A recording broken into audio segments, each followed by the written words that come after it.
nous avons le plaisir d'accueillir Giovanni Bruna, qui a été longtemps directeur scientifique de l'IRSN, Institut de Radioprotection et Sûreté Nucléaire, et qui va nous parler du ZOO, des Small Modular Reactors. J'en profite pour dire que la prochaine conférence en juillet va être un peu la suite de celle-ci, parce que nous accueillerons Jacques Repussard, qui est l'ancien...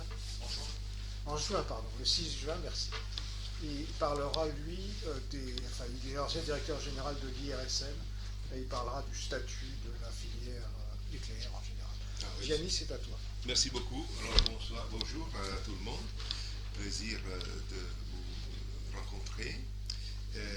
Alors, comme je disais tout à l'heure, en fait, j'ai structuré ma présentation en 3 parties à peu près, dont une, c'est un peu un rappel d'éléments de physique des réacteurs, physique nucléaire, que je considère essentiel à la compréhension de la suite. Hein. Donc, évidemment, on n'est pas à l'université, donc si vous avez des questions, hein, vous intervenez directement, c'est plus simple, et ça permettra d'établir, je dirais, un dialogue, c'est mieux et plus efficace. Alors, autre élément, je m'excuse, les slides sont en anglais, parce qu'en fait, j'ai fait un montage d'un cours assez étoffé que nous avons fait sur les SMR, en particulier sur la sûreté des SMR, pour le compte de la Commission européenne. Et donc j'ai fait un extrait pour faire cette présentation qui évidemment elle est compactée, raccourcie, etc.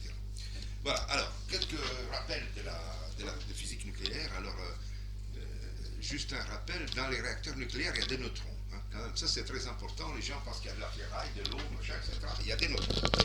Et qu'est-ce qu'ils font ces neutrons? Eh bien, ils ont comme toute chose la caractéristique que quand il y en a une certaine quantité à un endroit, ça a tendance à fuir.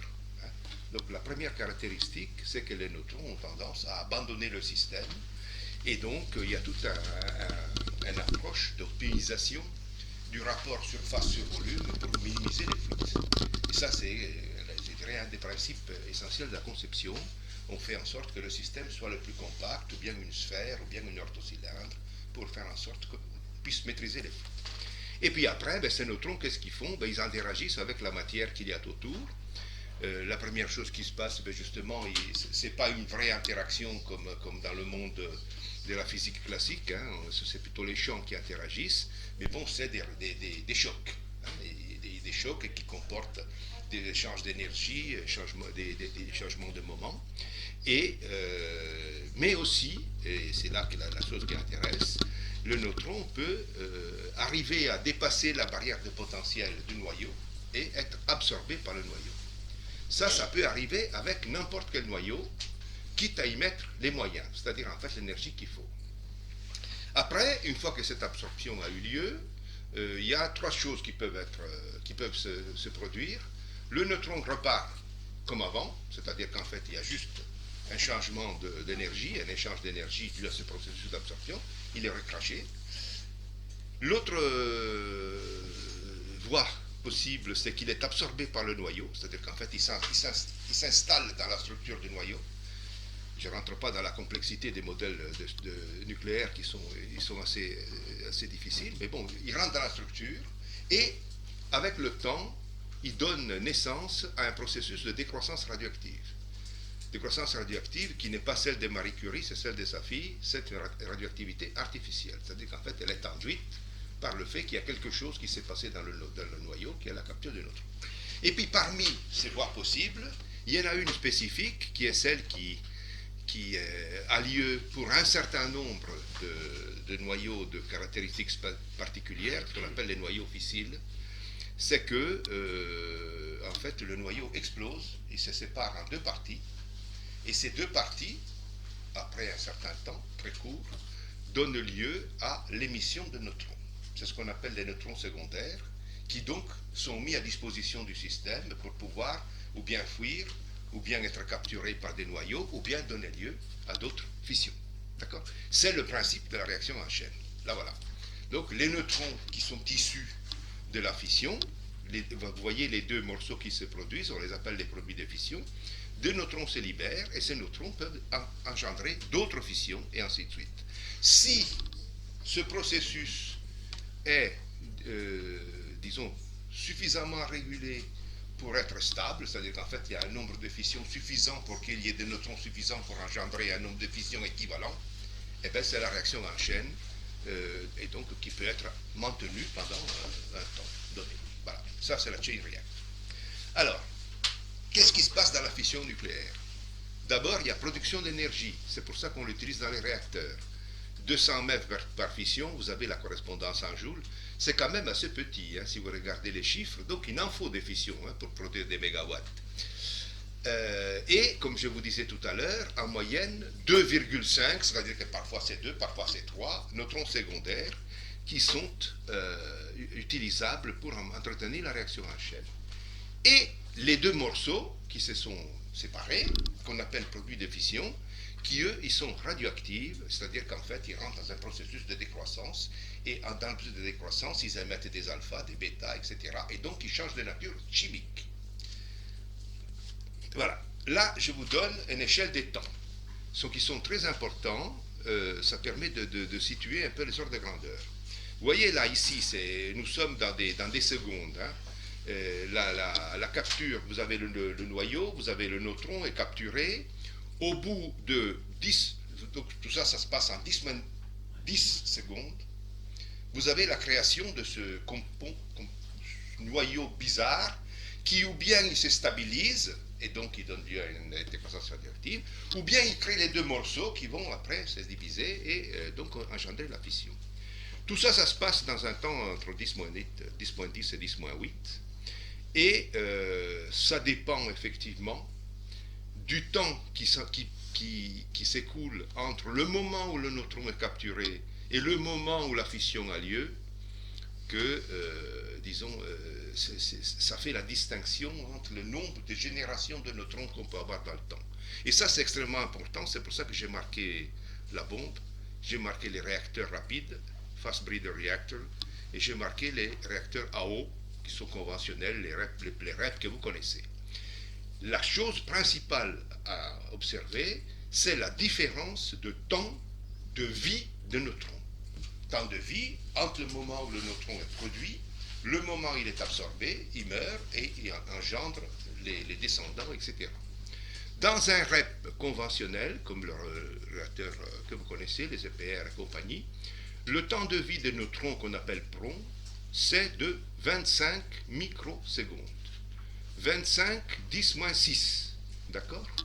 Ce qui veut dire, petite distinction, je parle de génération. Vous voyez bien, il y a bien une génération parce qu'il y a la naissance du neutron et sa mort et un temps qui s'écoule entre les deux. C'est le temps d'une génération. Dans les neutrons d'un réacteur, le temps de génération n'est pas comme chez les hommes. Il n'y a pas de génération qui se superpose. Chez nous, il y a les grands-parents, les enfants qui vivent au même temps. Chez le neutron, puisque la naissance du neutron est engendrée par la mort du précédent, les générations correspondent exactement au temps de vie.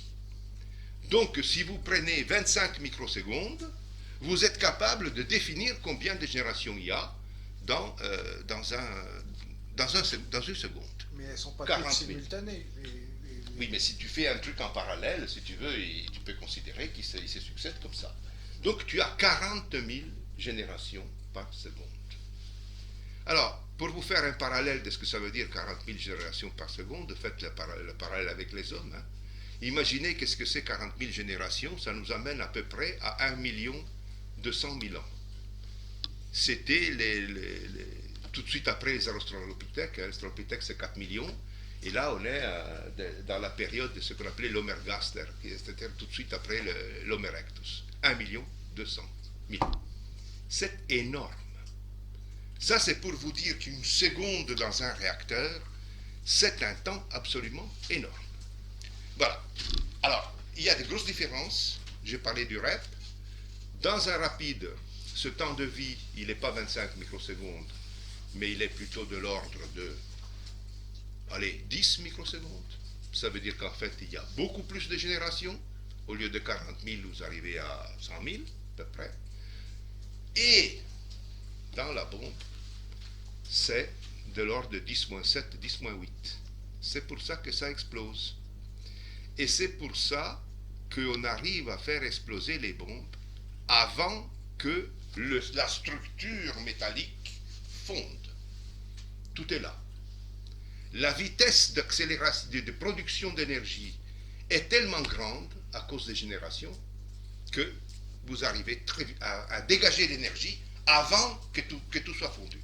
Dans un réacteur nucléaire, ça c'est absolument impossible. Ça fond avant. D'accord? C'est pour ça qu'un réacteur nucléaire ne pourra jamais être une bombe. Tout simplement. Voilà. Alors, en parallèle, donc ça c'est la fission, en parallèle, je vous ai dit, il y a aussi des neutrons qui sont capturés par le noyau, qui sont intégrés dans le noyau lui-même, et ils donnent naissance à un processus de décroissance radioactive. Par exemple, vous savez que l'uranium naturel est composé de deux composantes principales, l'uranium 235, qui lui il est fissile, et l'uranium 238, qui lui ne l'est pas. Actuellement, parce que leur temps de vie n'est pas le même, les deux composantes, ils sont environ à 0,7%, 0,7% d'uranium 235, donc moins de 1% dans la composition de l'uranium naturel, et tout le reste c'est du 38. D'accord? Donc en gros, en fait, quand vous allez chercher dans la mine, plus de 99% de l'uranium que vous sortez, ça ne sert à rien. En gros. D'accord? C'est pour ça qu'on va l'enrichir. Alors, pour l'enrichir, on peut faire ce qu'ils font nos amis les Pakistanais, avec leurs machines à la centrifugation, ou bien il y a d'autres processus plus intelligents, érotifs, etc. Mais l'objectif, c'est celui-là, utiliser la différence de masse entre le 35 et le 38 pour pouvoir augmenter le pourcentage du 35, qui est celui qui nous intéresse dans les réacteurs, pour pouvoir, disons, le faire fonctionner, utiliser comme combustible. En général, il n'existe pas de réacteurs nucléaires, sauf deux types, qui peuvent fonctionner à l'uranium tel qu'il est extrait de la mine. Monsieur le sait, c'est les graphites gaz, ou bien c'est les réacteurs à eau lourde. C'est pour ça que Zoé, c'était un réacteur à eau lourde. Hein. La pile Zoé qui est sur le site de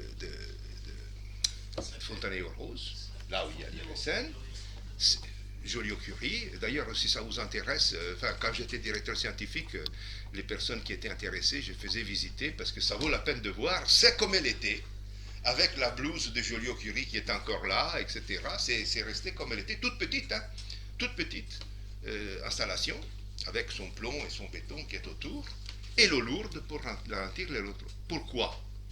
Et on va vous expliquer. Pourquoi il y a des réacteurs qui peuvent fonctionner avec l'uranium naturel et d'autres qui ne peuvent pas fonctionner avec l'uranium naturel? Et on va y arriver. La capacité des neutrons à produire des fissions dépend de leur énergie. C'est-à-dire, les neutrons naissent à une énergie assez élevée, hein, 2 mégaélectronvolts quand même, hein, 2 millions d'électronvolts. Et vous avez une probabilité d'interaction avec la matière qui est assez chahutée. Voilà, vous avez là, c'est des probabilités, attention, c'est des logarithmes. Hein. Donc ça veut dire que quand vous voyez un petit pic comme ça, en fait c'est 10 fois plus fort. D'accord? Donc vous voyez, vous avez des pics extrêmement importants à des endroits et des creux à des endroits. Donc qu'est-ce qu'il faut faire si on veut utiliser au mieux les neutrons? Ben, il faut essayer de les placer dans les pics, là où ils ont plus de probabilité d'interagir avec la matière. D'accord? Mais si vous prenez cette courbe-là, la partie basse de la courbe, vous voyez que puisqu'on est dans un logarithme, la partie basse avec les énergies très très faibles, en fait ça monte en flèche. Hein, parce que si vous enlevez le logarithme, c'est une exponentielle que vous avez. Donc l'idée est de dire, moi je prends les neutrons tels qu'ils naissent, je les ralentis, je leur fais perdre de l'énergie, afin de les amener dans cet endroit-là, énergétique, où, effectivement, ils ont une probabilité plus élevée de produire des fissions. Voilà l'idée. C'est tout le processus de ralentissement, donc, qui est engendré par quoi? Mais par un matériau qu'on ajoute dans le réacteur, qu'on appelle le modérateur. Hein? Alors, de modérateurs, il y en a tout un tas, mais les principaux, justement, sont le carbone et l'eau lourde. Pourquoi le carbone et l'eau lourde? Parce que évidemment, ils sont des matériaux relativement légers. Donc si vous raisonnez pas en mécanique quantique, c'est un peu compliqué, mais disons en mécanique classique, comme dans les billes de billard, vous avez une particule qui fait 1, une particule qui fait 12. Quelle est l'énergie qui en moyenne est transférée dans le choc? Ben, c'est à peu près un 12e, et puis vous calculez le nombre de chocs qu'il faut pour l'amener à l'énergie faible. Si vous prenez une particule qui a la même masse que le neutron, c'est qui? L'hydrogène, d'accord?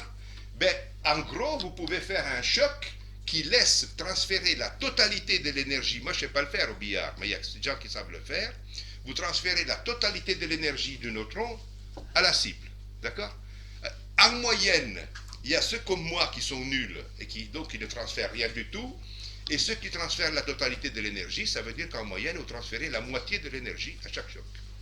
Donc, celui qui a plus de probabilité, plus d'efficacité pour faire perdre de l'énergie, eh bien, c'est qui? L'hydrogène. Et l'hydrogène, il est où? Dans l'eau. C'est pour ça qu'on fait les réacteurs à eau. Mais l'eau a une mauvaise habitude. Une fois qu'elle a ramené les énergies, les neutrons à cette faible énergie, l'hydrogène, il les incorpore pour former du deutérium.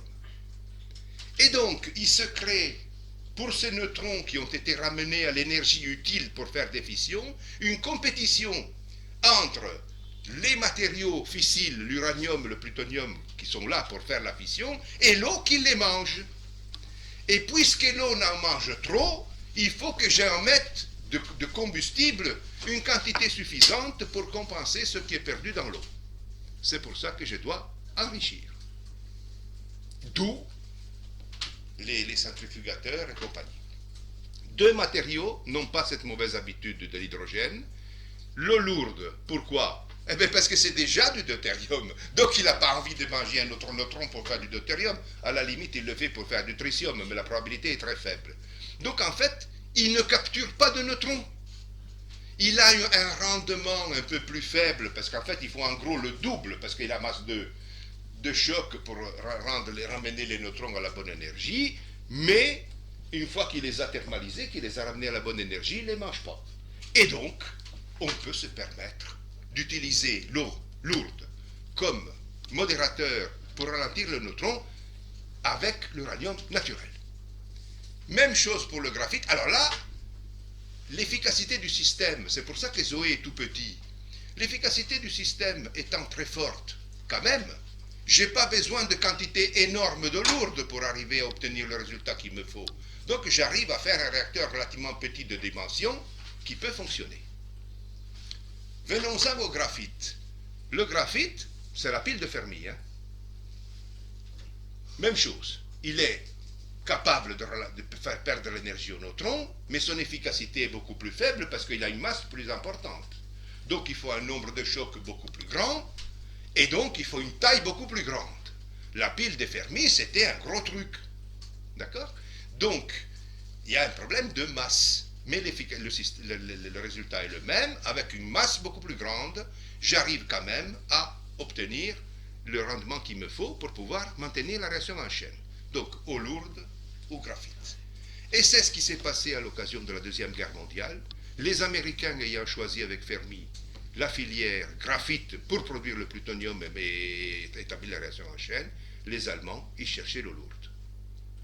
Ils cherchaient l'eau lourde justement pour fabriquer l'analogue des Zoé. Vous avez vu le film encore récemment qui s'est passé avec l'attaque à la Norvège et toutes ces histoires, etc.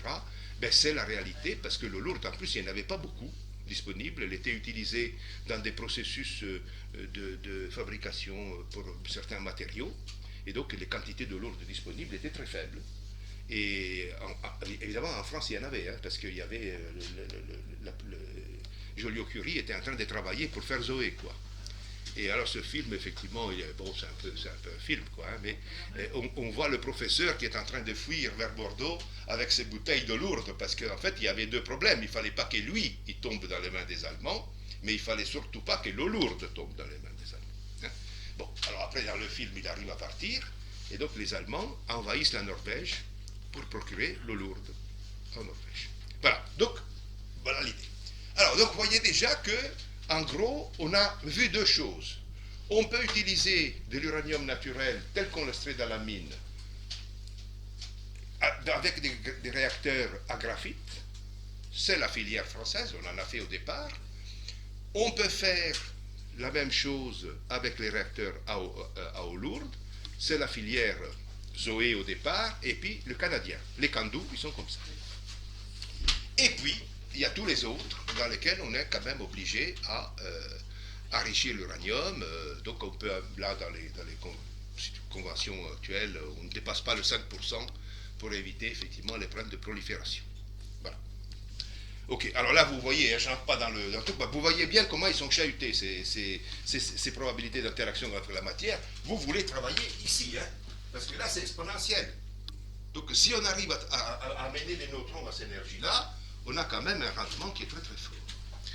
Alors, je ne rentre pas dans le détail, mais vous voyez quand même qu'il y a une zone en énergie dans laquelle les choses ne se passent pas très bien.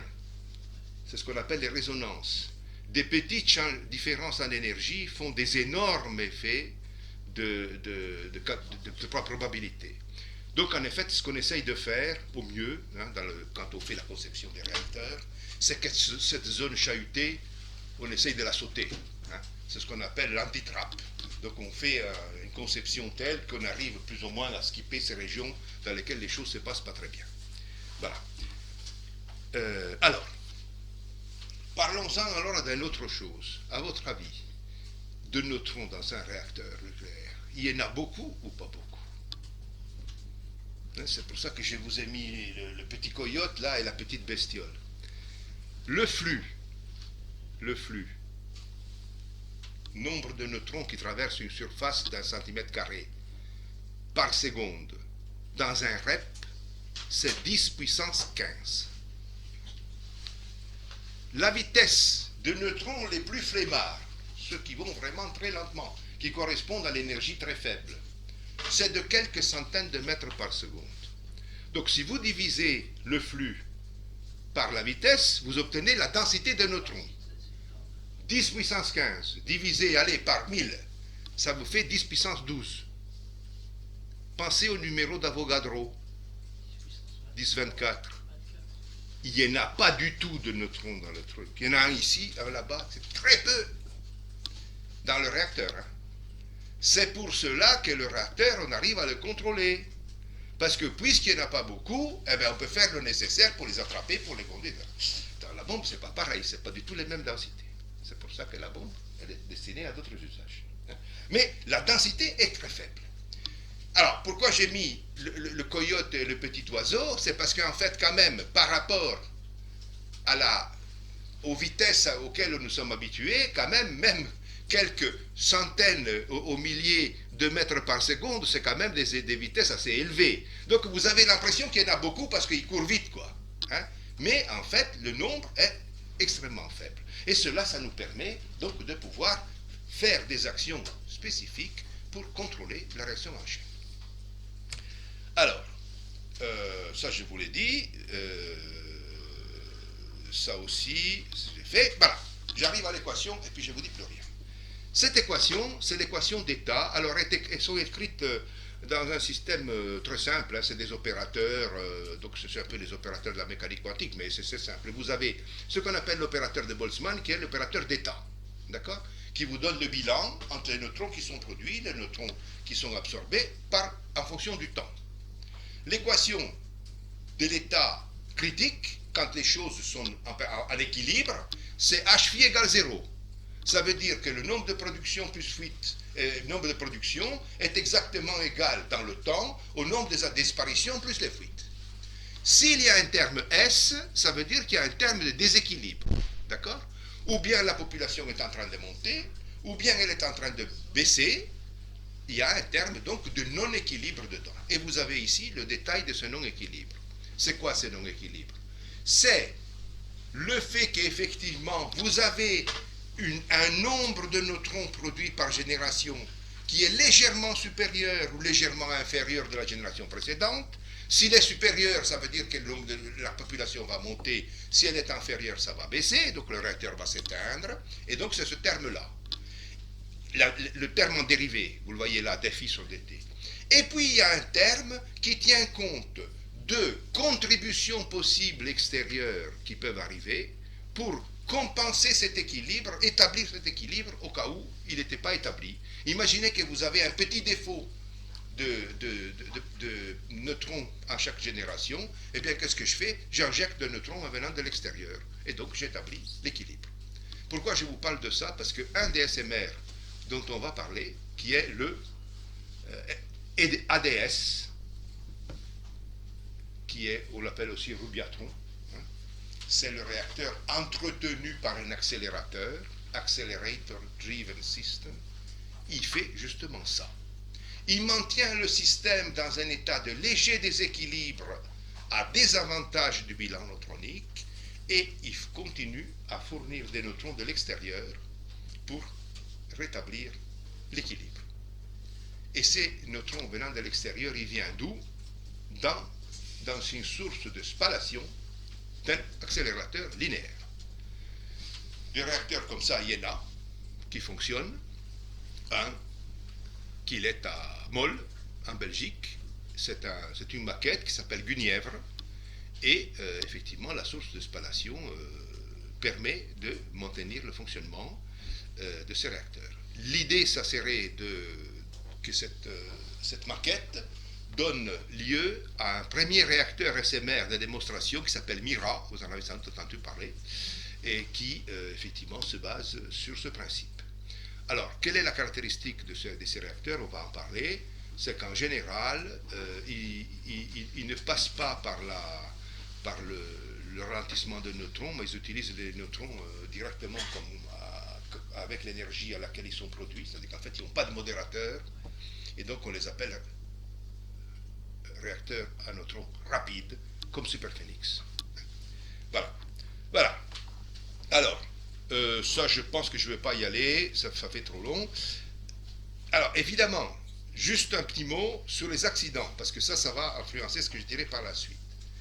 Il est évident que vous avez compris tout de suite que le premier type d'accident qui peut se produire dans un réacteur, c'est qu'il y ait un déséquilibre entre les générations neutroniques, et que ce déséquilibre, il faut le traiter, parce qu'à chaque génération, si nous sommes dans une situation dans laquelle la population neutronique augmente à chaque pas, alors de combien, ça dépend effectivement de l'accident qui est en cours, on peut avoir effectivement une situation qui peut amener à la fusion du cœur. Hein? Donc, à cause effectivement de cette augmentation de la puissance non contrôlée. Donc, il faut se prévenir contre ces problèmes d'augmentation non voulue de la réactivité, de la puissance. Et on les appelle RIA, Reactivity Initiated Accidents, c'est-à-dire qu'en fait, ils sont des accidents qui sont originés par le déséquilibre entre les générations neutroniques. Mais évidemment, il y en a d'autres d'accidents, et ils sont tous ceux qui sont liés à la thermique qu'on connaît, etc. Défaut de refroidissement, tous les réacteurs les accidents qui sont liés au problème d'organisation, ce qu'on appelle le facteur humain. Vous savez que dans les réacteurs nucléaires, 90% des problèmes, ils viennent toujours de problèmes organisationnels. Hein. Que ce soit mauvaise compréhension des normes, mauvaise interprétation, etc., etc. On peut dire que quasiment tous les accidents qu'on connaît ont plus ou moins une origine humaine, hein, plus ou moins voulue. Alors, 3 Mile Island, vous l'avez connu, on en a entendu parler, l'origine n'était pas humaine, parce qu'en fait, il y avait un défaut d'information qui arrivait dans la salle de contrôle. Hein. Il y avait des capteurs qui donnaient des informations qui étaient fausses. Et les opérateurs, ils ont fait ce qu'il fallait faire, tenant compte de l'information qu'ils recevaient. Mais enfin, quand même, c'est quand même eux qui ont fait quelque chose qu'il ne fallait pas faire, hein, même si c'était involontaire. Dans le cas de Tchernobyl, là, c'est typiquement humain, parce qu'ils ont interdit certains verrous, disons, ils les ont fait sauter certains verrous, pour pouvoir effectuer certaines mesures, accélérer le processus de mesure, et le fait d'interdire, de débloquer ces verrous, a engendré effectivement un phénomène de réaction en chaîne non contrôlée, qui après a engendré l'accident. Donc on dirait que 2 des accidents majeurs qu'on connaît ont effectivement, plus ou moins directement, une origine humaine. Celui du Japon, c'est différent. Hein. Celui du Japon, c'est que tout simplement, le mur aurait peut-être dû être un peu plus haut, et peut-être que la vague ne passait pas, mais enfin, la chose plus intelligente aurait été que les diesels, au lieu d'être sous terre, ils soient un peu surélevés, comme ça, peut-être qu'il n'allait pas être noyé. Enfin bon, voilà. Hein. Donc là aussi, on peut dire, c'est pas l'humain, c'est la conception. Voilà. Alors, et puis évidemment, donc je dirais, là j'ai déjà un peu anticipé, dans les accidents, il y a tout ce qui vient pas de la conception du réacteur lui-même, mais qui vient de l'extérieur. Hein, typiquement, le tsunami, le tremblement de terre, etc. Et ça sont des choses dont on doit tenir compte à la conception pour pouvoir prévoir les contre-mesures qui font en sorte que rien ne se passe. C'est intéressant ce que tu dis là.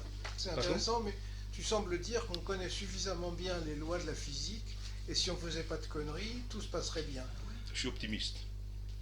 Mais il y a quand même des incertitudes un peu partout. Je ne connais pas assez le domaine nucléaire, malgré les années passées avec toi, mais par exemple, si on fait voyager à grande vitesse dans l'atmosphère, on ne sait pas évaluer quel est le taux de résistance à l'air. La résistance à l'air, c'est un coefficient qui est mal connu. Comment ça se fait que excusez-moi, que dans tout ce que tu racontes, on semble penser que tout est bien connu? Non. Voilà, la réponse, tu l'as dans la dernière ligne. Risk Informed Approach. En fait, qu'est-ce qu'on fait? L'idée est de dire, c'est général ça, mais pour les SMR, c'est exactement la même chose. C'est un réacteur nucléaire, donc ça applique la même chose. L'idée, c'est de dire, j'ai fait une conception de mon système suffisamment robuste pour qu'il soit capable de tenir compte, d'intégrer, de réagir de façon positive à toutes les sollicitations que je connais. Et après, je rentre dans le domaine de ce que je ne connais pas et je postule des accidents théoriques ou des situations non contrôlées. Et là, je ne fais plus de la prévention, mais je fais de la mitigation. C'est-à-dire qu'en fait, je limite l'impact. C'est pas seulement ça, c'est dans ta conception, tu as tout majoré pour faire en sorte que les incertitudes sur toutes les données je tiens compte des incertitudes, soient prises en considération. Mais le risque résiduel est toujours là. Oui, tu as raison. Donc en fait, le seul moyen de traiter le risque résiduel, c'est de le faire par la mitigation, c'est-à-dire en fait tenir compte de la capacité que je peux avoir de faire en sorte que l'impact sur les environnements soit nul. D'accord? Alors maintenant, vous savez que tout ça, ça a été intégré dans les dispositions des réglementations internationales après Fukushima. L'idée, vous savez qu'avant, on prévoyait des mesures pour ne pas avoir des impacts sur les populations qui étaient, on distribuait des pastilles d'iode pour la thyroïde, on prévoyait le fait que les gens puissent être confinés à l'intérieur, etc., et éventuellement qu'ils puissent être évacués. Carrément ce qui s'est passé, etc. Mais on a quand même estimé que l'impact humain des évacuations, elle peut être à la limite beaucoup plus grave que les conséquences qu'on peut avoir sur les personnes eux-mêmes. Donc l'idée, c'est maintenant, je suis capable, avec ma conception Risk Informed, de minimiser les accidents par le biais donc et pas en ajoutant, en empilant des systèmes de protection, parce qu'eux, ils peuvent être soumis aux problèmes qu'on a abordés, fonctionnent, ne fonctionnent pas. L'idée, c'est de passer par la conception. Faire une conception suffisamment robuste parce qu'elle soit résistante elle-même. Donc, qu'est-ce qu'on fait? On fait une première conception, on fait ce qu'on appelle une approche probabiliste de sûreté, c'est-à-dire qu'en fait, on simule sur cette conception tous les initiateurs d'accidents possibles, y compris les accidents extérieurs. On regarde les conséquences qu'ils peuvent avoir. On voit si parmi ceux qu'on a pris en compte, il y en a certains qui pourraient conduire aux conséquences extrêmes. On revient sur la conception et on la modifie pour tenir compte que cette contribution soit minimisée. Et là, il y a deux approches acceptées dans le monde. L'approche américaine qui est probabiliste. Il dit, si tu arrives à démontrer que c'est inférieur à 10-7 la probabilité par année et par réacteur, tu dis que c'est bon. En France, on dit, tu démontres que ça ne se passe pas. Donc, en fait, on est déterministe, on doit faire le nécessaire, comme il disait Bernard tout à l'heure, en ajoutant des marges, etc., pour montrer que... Et au cas où ça s'est passé quand même, je dois être capable de démontrer que par la mitigation, c'est-à-dire en fait avec les contre-mesures qu'il faut prendre, l'impact sur l'environnement soit suffisamment petit pour être acceptable. Et c'est là qu'interviennent les zones d'interdiction, combien de kilomètres autour de la centrale, etc., les plans d'émergence et critiques, etc. Je peux t'interrompre une seconde. En fait, scientifiquement, les deux approches sont incorrectes parce que d'abord l'approche probabiliste, elle repose sur des déclarations d'experts où on a dit que tel événement avait telle probabilité, mais en réalité on n'en sait rien.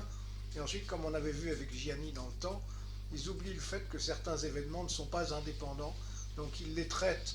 On avait vu ça quand on analysait pour toi le risque résiduel, des machins qui s'étaient produits et qu'on n'avait pas pris en compte parce qu'on considérait que c'était la conjonction de deux événements de très faible probabilité et qu'on avait considéré à tort comme indépendants. Et ils se sont produits en même temps, donc ça a créé des difficultés. Quant à l'approche déterministe que prône l'ASN, elle ne tient pas debout parce qu'on n'est jamais capable d'éliminer complètement toutes les incertitudes. C'est totalement impossible. Il y a des incertitudes partout. Le risque résiduel est toujours là. Le risque résiduel est toujours là. Aussi petit soit-il. Non, mais c'est ça. De toute façon, le risque résiduel est inhérent à chaque construction humaine. Un barrage, le risque résiduel est là. Après, ça devient un problème d'acceptabilité par les populations. Et ça, c'est très important pour les SMR, parce que les SMR, on veut les mettre à côté des maisons. Alors là, c'est une autre histoire. Voilà, bon. Pardon. Non, mais alors évidemment, si vous avez des questions, elles sont les bienvenues, parce que je fais quand même un raccourci. Digest. Voilà. Ok, alors maintenant on rentre donc dans les SMR. Alors l'idée c'est quoi? C'est que on s'est dit que d'une part construire un gros réacteur de puissance comme l'EPR, ça coûte quand même assez cher. Alors, vous savez qu'on a démarré avec 3,2 milliards, là on est, je ne sais pas, 13, 14, je ne sais pas combien. C'est lui qui va, en Angleterre, on est plutôt autour de 20.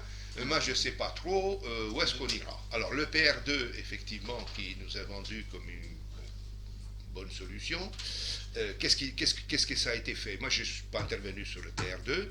On a simplifié, disons, le système en éliminant certaines fonctions, en essayant de réduire, parce qu'effectivement, les kilomètres de tuyauterie sont en eux-mêmes un danger. Dans l'EPR, il y a plusieurs centaines de kilomètres de tuyauterie. C'est abominable.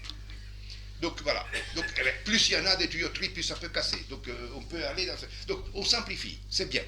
Mais en simplifiant, il ne faudrait pas qu'on ait oublié quelque chose. Personnellement, je ne sais pas, mais voilà. Donc, disons, la taille, qui est un élément sans doute important, sans doute intéressant d'un point de vue économique, parce que ça permet quand même de dégager, de faire des grosses puissances, est quand même un élément, disons, de challenge d'un point de vue, disons, de la sûreté, déjà pour la quantité énorme de combustible qu'on stocke à un endroit donné.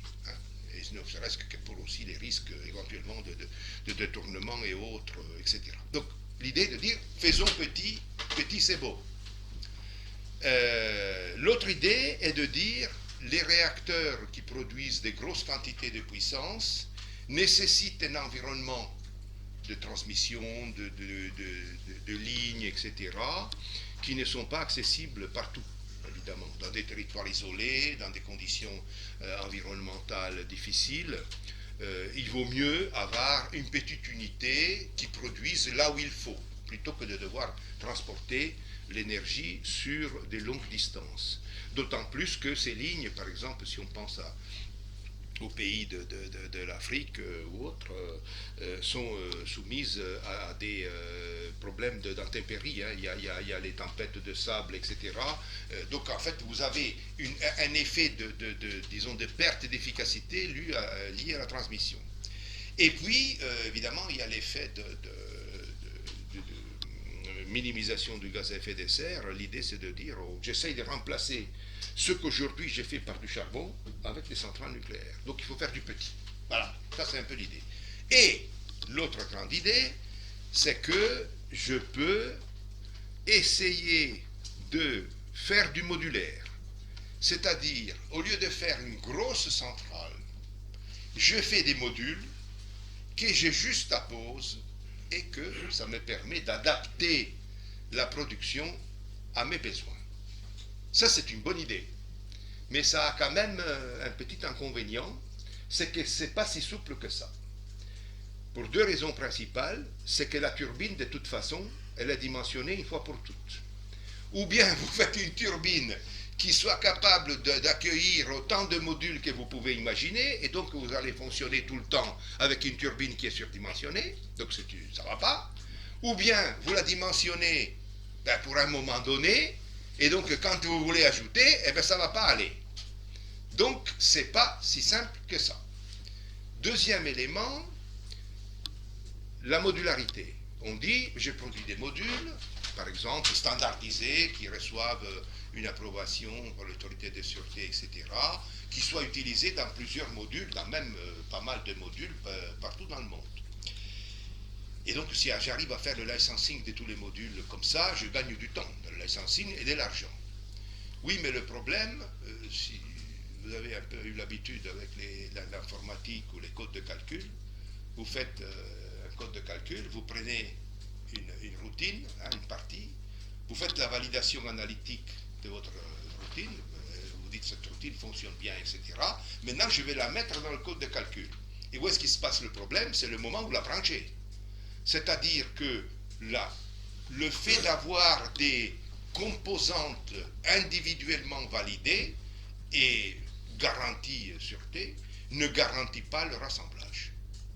Donc en fait, de toute façon, on serait obligé, même pour les SMR, à avoir un travail de vérification de la sûreté de l'ensemble en tenant compte du montage, de comment ils sont. Mais ça, c'est quand même plus élémentaire, non, à ce niveau-là? Macroscopique, c'est plus simple. C'est probablement plus facile, mais enfin, tu n'élimines pas. Non. Et après, ça dépend, disons, c'est un problème de rapport entre ce que tu peux faire et ce que tu dois faire. Et il y a un dernier élément, qui est le fait que, de toute façon, moi je dis toujours, un réacteur nucléaire n'est pas une machine à laver, c'est-à-dire qu'en fait, vous avez l'effet de site et de client. C'est-à-dire que machine à laver, en gros, vous savez à quoi ça sert, voilà. N'empêche que quand même, quand le monsieur arrive pour la brancher, il faut quand même qu'il fasse 2 ou 3 bricoles, parce que ça colle jamais avec le tuyau, il faut qu'il mette 2 ou 3 trucs, donc c'est pas aussi immédiat que ça, même de brancher une machine à laver. Un réacteur nucléaire, il faut qu'il s'adapte au réseau dans lequel il va être intégré. Il faut qu'il réponde aux exigences du site. Imaginez qu'il soit à côté d'une rivière, qu'il soit à côté de la mer, qu'il soit à côté d'une voie de transport navigable ou même d'une autoroute, qu'il soit à côté d'une ville. Les exigences vont être différentes. Donc en fait, ça aussi, c'est pas aussi généralisable, pas aussi simplifiable que ça. Alors évidemment, c'est pour ça, c'est une des raisons pourquoi on a le zoo. C'est-à-dire qu'en gros, on a tendance à construire des typologies de SMR qui vont répondre à des exigences particulières. Par exemple, un SMR qui devrait être utilisé pour des chauffages urbains ou production de chaleur industrielle, et qui donc il va être placé à côté des habitations ou des humains, eh bien, il y aura des exigences de sûreté qui seront plus accrues ou d'exploitation, etc. Et ainsi de suite. Donc vous voyez quand même que ce qui semble être très facile au départ, on fait des modules, on standardise, etc., ce n'est pas si immédiat que ça. Et après, il y a l'exploitation. Alors l'exploitation, est-ce qu'on peut considérer que, comme certains SMR proposent, je fais une capsule, j'arrive, je la mets là, et puis après je m'en vais, ça fonctionne pendant 20 ans, je viens, je la reprends, et puis c'est fini. Ça, je crois que c'est vraiment très théorique. De toute façon, même si sur le papier, il n'y a besoin d'aucune intervention, etc., il est impossible qu'il n'y ait pas besoin de faire un plan d'urgence, un plan d'intervention, un plan de contrôle, etc., etc. Donc en fait, vous êtes quand même obligé de mettre des humains autour. Et ça comporte donc une organisation, etc., etc. Voilà. Alors, j'ai un peu simplifié. Voilà, donc c'est pour ça que j'ai dit que il faut les promesses de l'IRSN, des SMR, il faut les analyser avec lucidité et rigueur. Oh, c'est bien parti. Alors, voilà, en partant donc de ce que je vous ai dit au début, donc les familles de SMR. Alors, il n'y a pas tout, hein, il y en a je ne sais pas combien, il y en a plusieurs centaines de SMR différents, mais en gros, on peut essayer de les faire rentrer dans ces familles que j'ai. Alors, quel est le premier SMR depuis le début? C'est le russe. Et le premier SMR, c'est le sous-marin nucléaire. Ah. Alors, sous-marin nucléaire, effectivement, il y en a deux types. Il y a le sous-marin nucléaire, disons, type américain, français, etc. Et puis il y a celui des Russes, qui effectivement, il utilise plutôt les neutrons dans la partie à basse énergie. L'autre, il utilise les neutrons plutôt la partie haute énergie. C'est-à-dire qu'en fait, il a un modérateur pour ralentir les neutrons, c'est de l'eau. Et l'autre, il n'en a pas. Et donc, il a juste un calor porteur pour refroidir et pour extraire la puissance. Hein. Et c'est du plomb. Voilà. Alors, je fais une petite comparaison entre, pour penser au sous-marin, entre un moteur nucléaire et un moteur conventionnel. Alors, le process, il n'y a pas de problème. C'est la combustion de combustible, ça peut être du gaz, ça peut être de l'huile, ça peut être du charbon. L'autre, c'est la fission nucléaire. Jusque-là, pas de problème. Quel est le combustible? Du réacteur nucléaire, ça peut être de l'uranium ou du plutonium, des matériaux fissiles,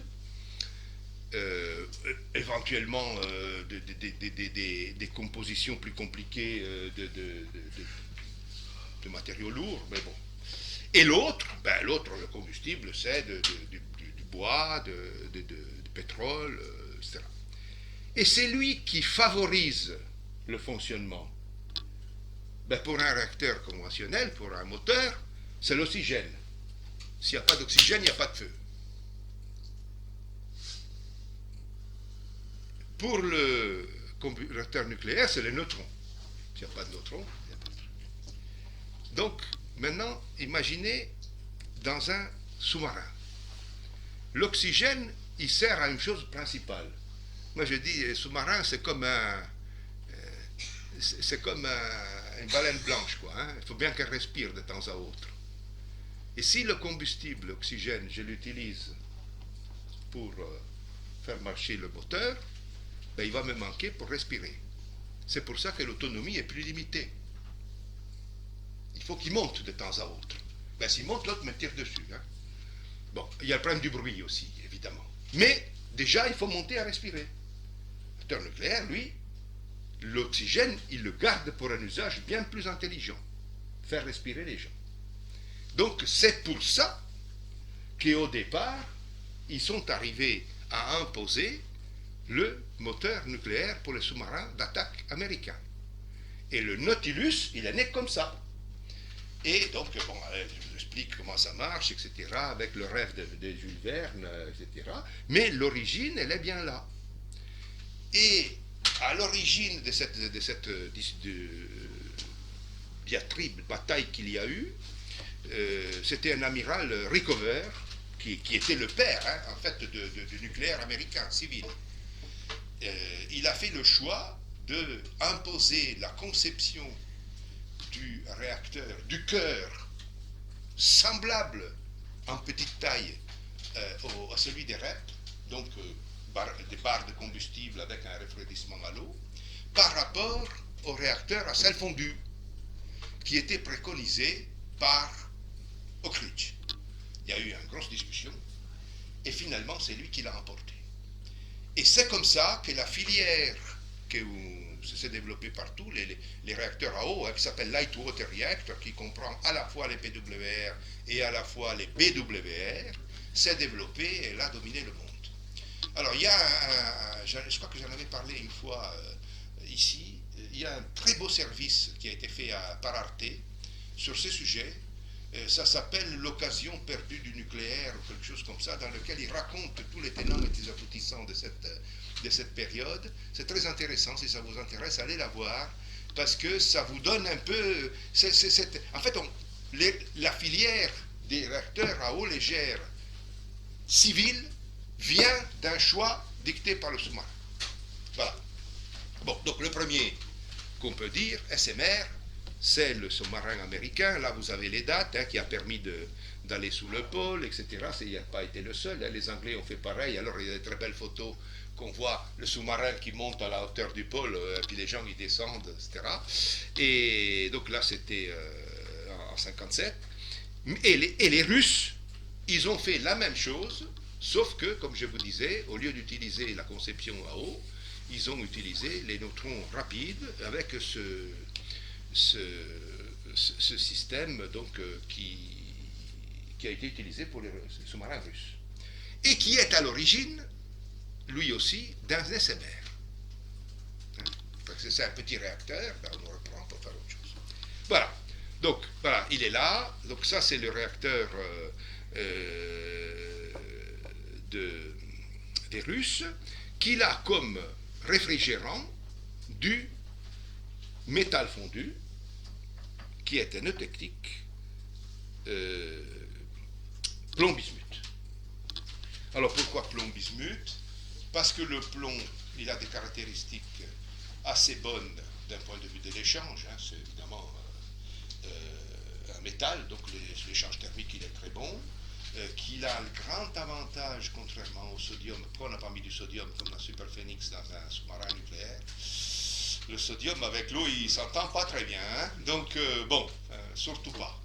Le plomb, il est inerte par rapport à l'eau, donc de ce point de vue-là, c'est un avantage. Et pourquoi faire cette technique plomb-bismuth? Parce que le plomb, il fond à une température très élevée. Et donc, il est à cette température corrosif et abrasif. Donc, il ronge les métaux, les gaines des assemblages, etc. Donc, c'est pas terrible. Donc, ils ont mis du bismuth avec, dans une proportion qui est à peu près 45-55, pour améliorer ces caractéristiques-là. Il fonctionne à des températures plus basses. Il a quand même un très bon rendement, mais il est moins abrasif, moins corrosif. Seul problème, c'est que le bismuth, il a la mauvaise habitude de capturer des neutrons par le processus que je vous disais tout à l'heure et de créer du polonium. Donc c'est un poison impossible et donc ils n'arrivent pas à s'en débarrasser. C'est pour ça que cette voie est maintenant abandonnée et on utilise du plomb tout pur. Voilà. Alors, après, on a quoi? On a donc les SMR qui sont un peu les fils, les dérivés, les parents des REP qu'on connaît, hein, donc des réacteurs comme EPR, etc. Alors moi je m'en mentionne deux. Neward, bon, c'est le réacteur d'EDF, hein, celui-là on espère qu'on arrivera à le faire. Les avantages, là je vous l'ai mis en français parce que j'ai repris ce qu'il dit le constructeur, hein, je n'ai pas voulu entrer dans le débat qui sait, qui ne fait pas, etc. Vous voyez qu'on retrouve un peu ce que je vous disais tout à l'heure, le système intégré, la standardisation, la construction modulaire, la simplicité, c'est toutes des choses qui sont absolument vraies. En plus, il est capable de faire le suivi des charges, donc il est utilisable comme réacteur électrogène. Ah oui, j'accélère. Bon, alors, ce réacteur, ben écoutez, ils sont en train de le construire, j'espère qu'ils y arriveront. Les coûts, ils commencent déjà à monter. Hein. Donc voilà. Alors, dans ce cadre, NuScale, c'est le même concept aux États-Unis, déjà abandonné car trop coûteux. Voilà. Alors, Calogena, c'est le nôtre. Donc, je ne fais pas de pub. C'est une cocotte minute qui a un avantage tout simple. L'objectif, c'est d'échauffer de l'eau pour l'injecter dans le système de chauffage urbain. Quel est l'avantage? C'est un réacteur qui n'a pas de pression. En fait, il fonctionne à convection naturelle. Vous voyez, il y a une grosse cheminée là pour refroidir. Convection naturelle, très peu de pression, une quantité de combustible extrêmement peu élevée. Donc, je dirais qu'il s'approche assez de ce qu'on appelle la sûreté intrinsèque. C'est-à-dire qu'en fait, en gros, il n'y a pas, je ne sais pas. Pour l'instant, on n'a pas trouvé d'initiateur tel qui puisse être considéré comme initiateur d'accidents graves. Il n'y en a pas. Et on a même fait la simulation, on a dit, imaginons que, même si on n'arrive pas à le démontrer, il y ait un accident grave, l'impact sur l'environnement, il est nul. Donc là, on en est là. On espère continuer pour arriver à le démontrer. Pour l'instant, on en est là. L'objectif, c'est effectivement de produire de l'eau entre 60 et 80 degrés pour l'injecter pour le chauffage urbain. Voilà. Alors, maintenant, très rapidement, parce que tu me donnes combien? 10 minutes?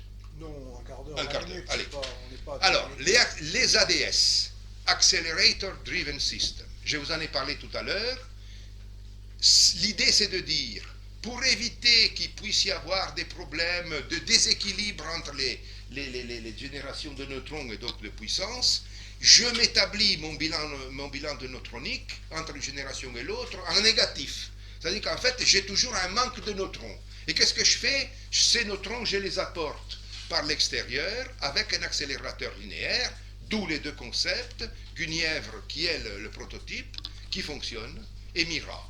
Il y en a un aussi au Japon, je crois qu'il est en train d'être construit, avec la même idée. Je ne sais pas si j'ai un dessin. Non. Alors, dans cette ligne-là, il y a Transmutex. Transmutex, c'est un SMR proposé par une société franco-suisse qui est basée sur ce concept, dont l'objectif, il est d'utiliser de neutrons pas à l'énergie faible que je vous ai montré, c'est un peu comme Superphénix, si vous voulez, les utiliser à une énergie très élevée, de façon telle à ne pas avoir besoin de les ralentir, d'une part, donc pas d'eau, ils sont refroidis avec du plomb, et surtout favoriser tout ce qui est destruction de ce qu'on appelle les actinides mineurs, c'est-à-dire en fait toute la flopée d'isotopes bizarres qui sont produits par capture de neutrons dans les isotopes lourds et qui empoisonnent la vie parce que c'est eux qui font la puissance résiduelle et cette puissance résiduelle dure pendant des milliers, centaines de milliers d'années. Et donc l'idée c'est de incinérer tout cela. Voilà. Donc l'idée c'est de reprendre dans cette optique ce qu'on voulait faire avec Superphénix, brûler des actinides mineurs et bien sûr du plutonium. Voilà. Alors, donc dans cette famille, je vous disais, il y a au plomb bismuth. Alors, ceux qui sont au sodium, il y a un concept du CEA. Il est dérivé directement de Superphénix. Alors, vous savez l'histoire, en France, on a d'abord fait Rhapsody, après on a fait Phénix, après on a fait Superphénix. Malheureusement, on l'a arrêté parce que Superphénix était un très bon test pour faire beaucoup de choses. En plus, il avait des très hautes capacités d'incinération de tous ces isotopes bizarres. Et bon, malheureusement, moi je dirais qu'on a arrêté celui qu'on aurait dû faire fonctionner, et on a fait fonctionner celui qu'on aurait dû arrêter. Bon, voilà, parce qu'en plus Phénix avait déjà des problèmes de vieillesse, avec des oscillations, des problèmes, etc. Superphénix était une centrale qu'après tout un tas de difficultés qu'on a eues, parce qu'il ne faut pas les nier, même des difficultés idiotes, mais bon, c'était une centrale qui aurait pu durer encore des années et surtout être un très bon élément de test pour préparer l'arrivée de cette génération d'SMR. On l'a arrêté, c'est difficile. Et maintenant, si vous voulez, vous savez qu'Astrid, il est mort de sa belle mort, parce que il était trop proche de Superphénix. Non, mais c'est le problème. Voilà. Alors après, on peut dire, on est d'accord, on pourra en discuter, on est d'accord, on n'est pas d'accord. Moi, je faisais partie du conseil scientifique de l'ADN. J'ai toujours dit, pour moi, il n'a pas d'avenir parce qu'il est trop proche de Superphénix. Voilà. Et donc, pour l'instant, il est arrêté. Est-ce qu'il sera lancé un jour? Je ne sais pas. Voilà. Mais, en fait, on a gagné sur la taille, parce qu'on avait été beaucoup plus petit. Superphénix avait des problèmes de taille indéniables. Astrid était plus petit. Donc, on gagnait certains problèmes de sûreté en faisant petit. Mais est-ce que ça nous permettait de monter à une taille industrielle après? Je ne suis pas sûr, je ne le sais pas. En tout cas, ça a été arrêté. Voilà. Alors, on vient à ça. Alors, bon, après le GIF, il y a eu l'accord donc international qui a décidé que les réacteurs qui auraient dû façonner notre futur devaient répondre grosso modo à ces deux objectifs. Donc la sustainability, bon voilà quoi, hein, c'est l'optimisation de la durée de vie, l'optimisation de la masse de combustible, la diminution des déchets et des objectifs accrus de sûreté, dont la minimisation des probabilités de fusion du cœur et le fait qu'il n'y a pas besoin de plan d'émergence ou de minimisation de plan d'émergence. Et bien évidemment, après, à côté, il y avait aussi la résistance aux actes de malveillance et donc tout l'aspect non-prolifération. Et donc, on est arrivé à ces 6 prototypes, dont un, c'est le réacteur à sodium, donc ça a été la filière Astrid, disons. Le réacteur à plomb, on en a parlé tout à l'heure, il est celui qui est dérivé des réacteurs des sous-marins russes et qui a donné lieu au SMR dont je vous ai parlé tout à l'heure. Ça, c'est un réacteur supercritique qu'il est mort de sa belle mort parce qu'il était trop semblable au bouillant. Donc l'accident de Fukushima, il lui a fait du mal. Le réacteur à sel fondu, donc, revient sur le concept dont je vous ai parlé tout à l'heure. Et puis le réacteur à gaz rapide, que celui-là, il est en développement. Et le réacteur à graphite gaz, qui est un dérivé de l'ancien réacteur à graphite gaz qu'on a eu en France, en Sénat, etc. Alors, je ne vais pas aller dans le détail. Celui-là, on n'en parle pas. Narea, voilà. Je vous parle, en gros, deux mots sur le réacteur à gaz à haute température. Pour moi, celui-là, c'est un réacteur qui, déjà dans la conception, il a beaucoup d'avantages. Tout d'abord, il a un grand avantage. Vous vous souvenez, je vous ai donné les temps de vie des neutrons-prons tout à l'heure, le nombre de générations par seconde, etc. Ces trucs-là, puisque le modérateur, c'est lui qui ralentit les neutrons, c'est du graphite, il faut beaucoup de chocs afin que le neutron puisse atteindre l'énergie faible dont on parlait tout à l'heure.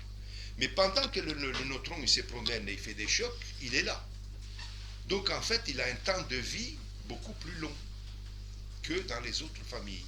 Je vous ai parlé de 25 microsecondes pour un REP. Là, je vous parle de 1 milliseconde.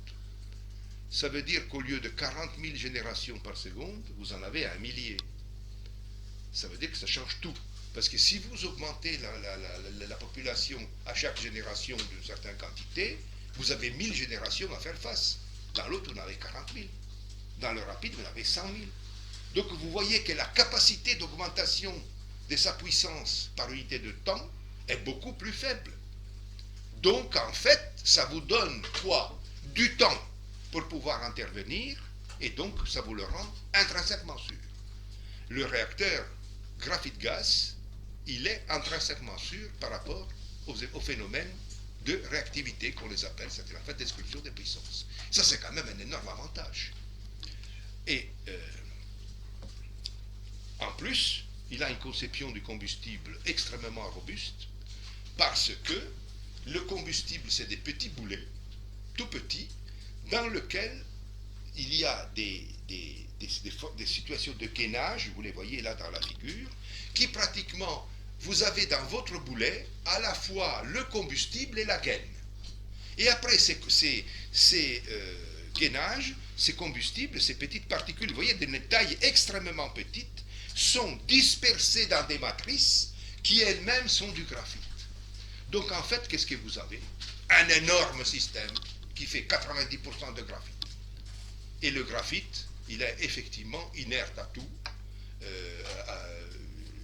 donc une grande stabilité de tout point de vue. Si jamais vous avez des accidents, le système il est autogérant par rapport aux accidents, donc intrinsèquement sûr. Il y en a deux conceptions possibles, hein. Il y a celui-là et il y a celui à boulet, et donc chacun des deux a donné naissance à des conceptions des SMR. Moi, personnellement, je pense que c'est des bonnes idées. Maintenant, évidemment, ils ont des difficultés, comme tout. Hein. Ce système à blocs, et ce sont des blocs, alors évidemment, celui-là, ce sont des blocs de graphite indépendants.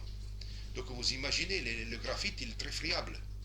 Donc vous avez des problèmes de stabilité, vous avez des problèmes en cas de séisme, ça bouge, etc. Donc il y a du travail à faire du point de vue de la conception.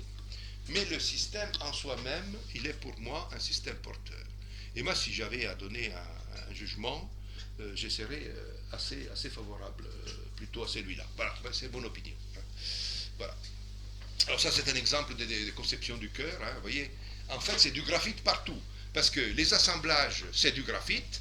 Tout ce qui est en bleu, c'est du graphite. Et dans cette énorme quantité de graphite, vous avez quelques petites billes de combustible. Voilà. Et donc, quand vous avez de la puissance à évacuer, là, ça s'évacue normalement. À travers le graphite, vous le laissez là, il évacue la puissance sans problème. Donc, il est quand même assez intéressant de ce point de vue-là. Voilà. Bon, je crois que je vais m'arrêter là, parce que le temps me semble à peu près écoulé. Et j'écoute... ah oui, voilà, je dirais que c'est ça qui est important. C'est un peu la conclusion de ce que je vous disais tout à l'heure.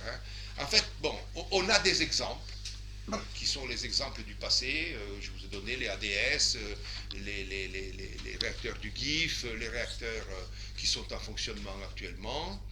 On en déduit des conceptions simplifiées pour pouvoir faire des SMR, en essayant de les rendre plus compacts, en essayant de profiter de ce qu'on appelle, j'en ai pas parlé, de ce qu'on appelle la sûreté passive, c'est-à-dire en fait de tirer profit non pas d'une action humaine, non pas de mécanismes, mais de profiter de phénomènes physiques qui rendent le système sûr par lui-même. Si j'ai un système que par augmentation de la température, par exemple, il s'éteint, eh bien c'est bien. Ça, c'est un avantage, par exemple, du réacteur à sel fondu. Parce que si vous avez le combustible qui est dilué dans du liquide, dès que la température du liquide augmente, le liquide, il se dilate. Donc, il écarte le combustible, les particules de combustible les unes des autres. Et donc, il diminue la probabilité que le neutron, il les trouve. Vous voyez? Donc, il diminue il diminue la capacité du système à augmenter de la puissance en cas de transitoire. Ça, c'est un exemple. Le graphite, je vous ai dit, ces grandes masses de graphite favorisent l'évacuation passive de la puissance résiduelle. Il minimise les risques d'augmentation intempestive de puissance due aux générations. Vous voyez? Donc, voilà. Chacun a ses avantages et chacun ses inconvénients. Maintenant, je répète, pour moi, la grosse difficulté de ces systèmes, c'est de passer de la phase, je dirais, conception, papier, etc., les bonnes idées, à la pratique. C'est-à-dire, en fait, les grosses difficultés, on va les avoir dans le licensing, adapter la conception du réacteur aux besoins de la société, du cycle, en répondant aux objectifs. Par exemple, il est clair que notre réacteur Calogena, il ne pourra pas être vendu, licencié, si, après tout, pourquoi pas, mais personne ne l'achètera si on dit aux gens, ben, de toute façon, vous allez avoir le réacteur à côté de vous, il faut que vous ayez des pastilles d'iode à la maison, si jamais il y a un problème, vous allez rester enfermé à la maison pendant 15 jours, et puis éventuellement, on va vous évacuer. Aucun maire achètera jamais un truc pareil, il faut être logique. Donc, en fait, il y a des contraintes qui sont liées à ce que j'appelle le facteur humain, qui deviennent de plus en plus importants que vous vous approchez des populations. Et puisque je dirais l'objectif de ces SMR, c'est justement d'approcher la production d'énergie ou d'autres choses à l'endroit où elle est utilisée, eh bien pour moi c'est là qu'il y a la grosse difficulté. On verra, pour l'instant, on essaye. Hein. Voilà, merci de votre attention. Merci. Alors si vous avez des questions, on va passer aux questions. Je vais rajouter quelques mots à ce que vient de dire Gianni. Il existe déjà un SMR qui fonctionne. C'est les Russes qui l'ont installé sur une barge qui se balade au nord de la Sibérie. Alors bien entendu, il existe des tas de machins qui sont actionnés par des moteurs nucléaires, des brise-glaces, etc. Mais fabrication d'électricité, il y en a un qui existe déjà. Igor Noskov, qui est le conseiller scientifique de l'ambassade de Russie, devait venir aujourd'hui. Puis il n'est pas venu, il aurait pu en parler, mais en tout cas celui-ci fonctionne. C'est vrai. Oui, pardon, allez-y, monsieur. Vous trouverez un documentaire sur ce réacteur et la façon dont les gens l'apprécient dans les archives d'Arte. Dans les archives d'Arte, merci. C'est assez récent. D'accord. Deuxième point, nous-mêmes, nous avons été mêlés à un projet qui s'appelait FlexBlue, et l'IRSN aussi, Et ça, c'était un projet conçu par DCNS, qui est maintenant Naval Group, et ils prenaient un réacteur de sous-marin et ils en déduisaient quelque chose qui était immergé. Et la démonstration de sûreté était bien faite, c'était l'IRSN qui l'avait faite, la conception était très bien faite, et ça a été torpillé par EDF, tout simplement parce qu'ils considéraient qu'il ne fallait que des grosses centrales et pas des petites à l'époque. Apparemment, ils ont changé d'avis. Ça, c'est historique. Mais nous y avions été mêlés de manière extrêmement amusante. On avait eu un contrat avec un donneur d'ordre financier qui nous avait demandé est-ce qu'il faut mettre du fric dans ce truc-là. Et donc on avait été voir, on a participé à des réunions avec FlexBlue, et on leur avait demandé de combien de fric vous avez besoin, sur combien d'années, et quel va être le retour sur investissement. Ils étaient incapables de répondre à ces questions-là, ce qui fait que l'investisseur, ça s'appelait à l'époque AXA Private Equity, c'est devenu Hardier Investments, a dit ben non, on n'en sait rien, on ne veut pas mettre d'argent, alors qu'on ne sait pas quelle va être la quantité et quel va être le retour sur investissement. Et alors le dernier point sur lequel je voudrais insister, c'est que, comme a dit Gianni à la fin, les vraies difficultés ne sont pas du tout techniques, je leur fais confiance pour concevoir des choses qui vont être suffisamment fiables, sécuritaires, mais en vérité, moi je reçois tous les jours de la pub sur ce qui va se passer en Afrique où on va mettre des machins nucléaires partout. Ils parlent de développement nucléaire des pays africains.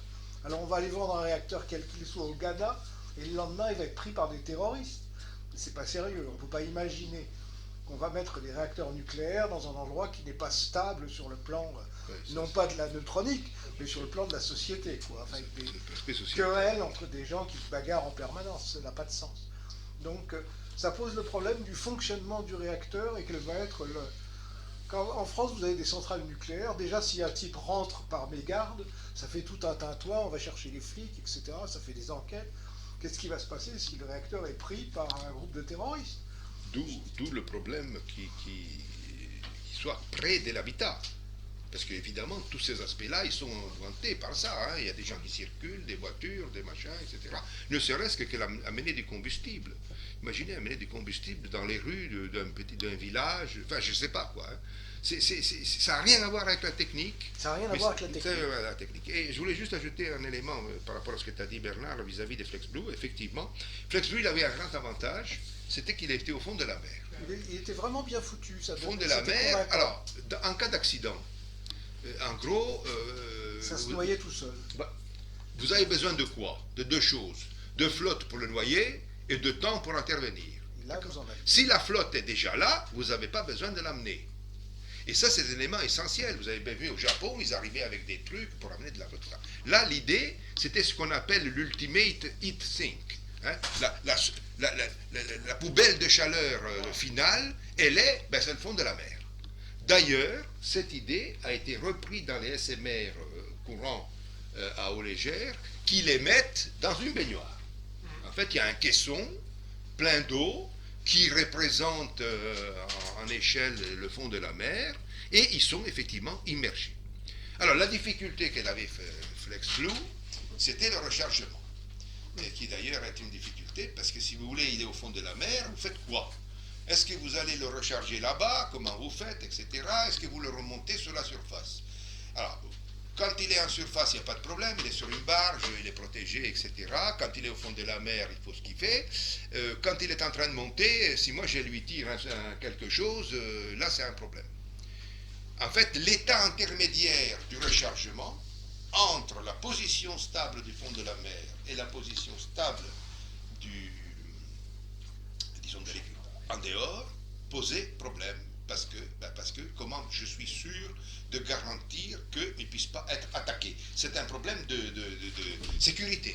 Ça n'a rien à voir avec la sûreté, c'est pas une sécurité, le risque qu'effectivement quelqu'un tire une gamelle, et voilà. Et donc c'était un des problèmes qu'on avait dû aborder. On va prendre des questions maintenant.